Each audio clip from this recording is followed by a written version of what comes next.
Bien sûr, de crypto, les infos crypto pour ceux qui n'ont pas le temps. Le BTC, les cryptos dans le vert ce matin, les gars, et surtout un signal bullish qui vient de s'activer. On va regarder tout ça ce matin. Est-ce que c'est le redécollage des cryptos? On va parler de tout ça, bien évidemment. En attendant, le BTC, il a repris les 17 000 $. On prend 2,4%, 17 220 $. On a surtout Ethereum qui fait un joli rebond de 4% ce matin.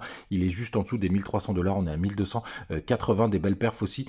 Du côté de BNB qui nous pousse un joli 2%, 290 $. On a aussi 3,5%. On a une belle perf aussi du côté de LTC 4,3% et à peu près 2 à 3% dans le bas du tableau avec Missile Sol Uni et Avax. Link pareil qui nous fait un petit 2%, pareil aussi pour Atom. Bref, on oscille entre les 2 et 4%. On a QNT aussi qui nous pousse un joli 4%. Les gars, du côté du daily, on va commencer par là comme d'habitude, ou à peu près comme d'habitude. Donc pour l'instant on est en train de consolider, vous voyez c'est assez intéressant, la petite bougie verte, enfin la belle bougie verte qu'on a eue hier, ça s'appelle une bougie avalante, c'est vraiment très intéressant puisqu'elle est beaucoup plus pleine que la précédente, donc ça c'est plutôt intéressant comme signal. Hier je vous le disais dans la vidéo, est-ce que ça suffisait d'aller chercher tout ce qu'on a été prendre en 4 heures, donc c'est cette petite mèche qu'on a eu, là on le voit très très bien sur le cours, on a été chercher tous les stops qu'il y avait ici. Est-ce que ce sera suffisant les gars? Eh ben on le verra par la suite, parce que là pour le coup c'est assez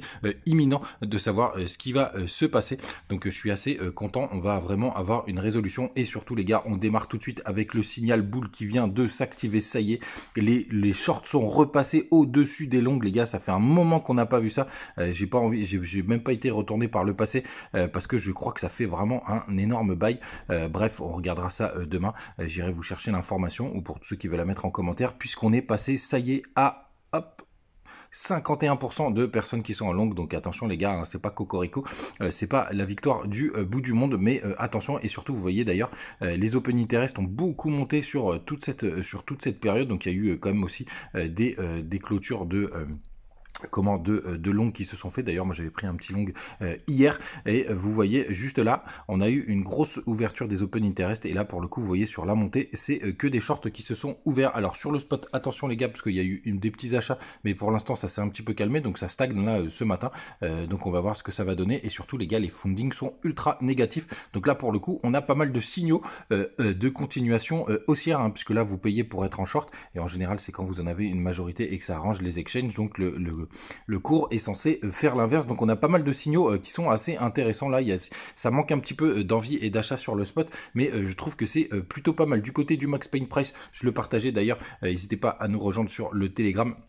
Je vous partageais ce matin justement ces long short ratio qui venaient de croiser. Et surtout on a par contre les gars, et ça c'est la grande question du jour, c'est quand même, on a quand même pas mal de liquidations juste en dessous des 17 000 $ jusqu'au 17 000, jusqu'au 16 008, donc de 16 008 à 16 009. Donc on va voir si on va avoir besoin d'aller chercher ce qui serait un peu coquin, c'est de faire une jolie mèche qui vient de chercher tout ça pour pouvoir pourquoi pas repartir.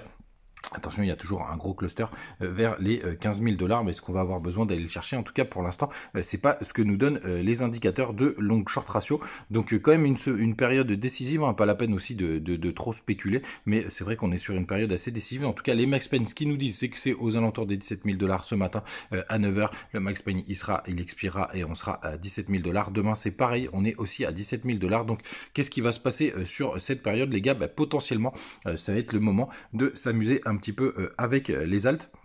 En tout cas, c'est ce que nous donne cet indicateur. Moi, pour le coup, pour l'instant, je suis positionné sur Shiba, qui nous fait des petits trucs sympas. Là, je suis à 24%. Au moment de l'enregistrement de l'émission, il y a quelques alts qui sont assez sympathiques. Il y a ADA qui est vraiment sur le bas du canal, mais là, pour le coup, moi, j'attendrai une petite correction si on l'a, si jamais vous trouvez ça intéressant. Et je suis rentré sur le flow pour l'instant en négatif, mais c'est pas grave puisqu'on a eu un point bas qui était juste derrière, donc ça me pose pas de problème de tenter ce petit trade. Voilà les gars, vous savez tout, restez branchés. Sachez que la vidéo du 7 décembre a finalement été publiée sur TikTok et je parle justement des requins de la finance, et notamment de je crois c'est Goldman Sachs qui veut rentrer dans les cryptos et racheter les entreprises en difficulté. N'hésitez pas à aller la regarder.